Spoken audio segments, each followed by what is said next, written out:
മകരവിളക്കിന്റെ അന്ന് മുതൽ നൈറ്റ് ദീപാരാധന മുറിച്ചെടുക്കുന്നത് കളം പോകും. കളം പോയിട്ട് തിരുവാഭരണത്തിൽ വരുന്ന 2 പൊടികളുണ്ട്. അത് അകമ്പടി, അയ്യപ്പോടെ അകമ്പടി, പിന്നെ ഒരു നെറ്റിപ്പട്ട, ഒരു തിടമില്. അത് തിടമില് വീശ വീശ വെച്ച് മാറും. അത് തിടമിലേക്ക് അയ്യപ്പനെ ആവാഹനം ആ കളത്തിൽ നിന്നും ആ ആവാഹനത്തിന് അയ്യപ്പനെ 18ാം പടി വരെ കൊണ്ടുപോയി അവിടെ നിന്ന് നാരായണ പടി, അത് പുറപ്പാടല്ല, കോവിൽ കെട്ടി അന്ന് ചേർത്ത് തുടങ്ങിയത്.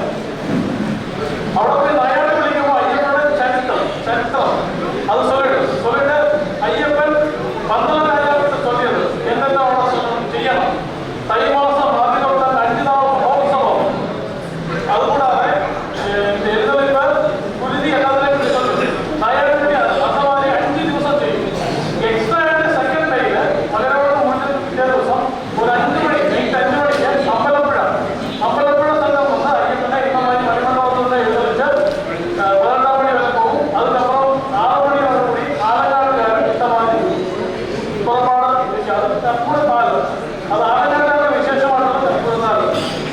അതായത് 5 ദിവസം കൂടിയതിന് കാരണം 6th ഡേ, 6ാം ദിവസം ഈ ഉത്സവം ഫിനിഷ് ആവുന്നത് കുരുതി പൂജ ചെയ്യും. കുരുതി പൂജ മുടിഞ്ഞതിന് കാരണം ഞാനും 18ാം മണി ഏറിയില്ല.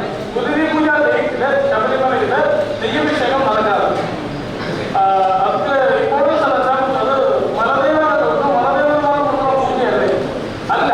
അത് ഉണ്മയാണ് ചെയ്യുന്നത് പ്രകൃതിയെ ഉഗ്രഭാവത്തിൽ ഭദ്രകാളിയിൽ നനച്ച് ഭദ്രകാളിയെ ആവാഹിച്ച് 64 കളർ വെച്ച് 64 കളത്തിലും ദേവിയുടെ 64 കലകളെ ആവാഹിച്ച് ദേവിക്ക് ഉഗ്രഭാവത്തിൽ കൊടുക്കുന്ന പൂജയാണ് കുരുതി. കുരുതിയോടുകൂടി ശബരിമല ഉത്സവം ഫിനിഷാവും. പിന്നെ ശബരിമലയിലെ ദർശനം രാജപ്രതിനിധിക്ക് വന്നു.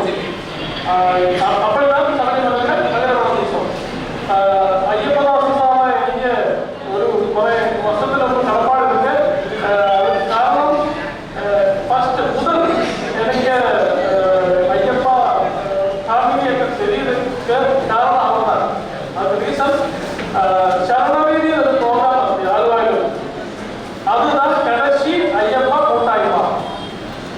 അയ്യപ്പൻ ആലങ്ങാട് ആദ്യമായിട്ട് ആലങ്ങാട് ചേർന്നതിനപ്പുറം ഫസ്റ്റ് അത് എല്ലാ മേഖലക്കാരും ശരീരത്തിലും എല്ലാ ആൾക്കാരും ശരീരത്തിലും അയ്യപ്പദാസാണ് കാണുന്നത്. അപ്പോൾ വേറൊരു വിശേഷം, ക്രിസ്തുമസിൻ്റെതില് ഇവിടെ കൊടി കൊണ്ടുവന്നില്ല. കൊടിയിലെ മുകളിലുള്ള ഫേസ് മാത്രമേ അയ്യപ്പയുടെ കറക്റ്റ് ഫേസ് ആണ്. അത് തിരുവാഭരണത്തിന് അർത്ഥമായിരുന്നു. തിരുവാഭരണം വീശിയുണ്ട്, ഇവിടെ വീശിയുണ്ട്. പിന്നെ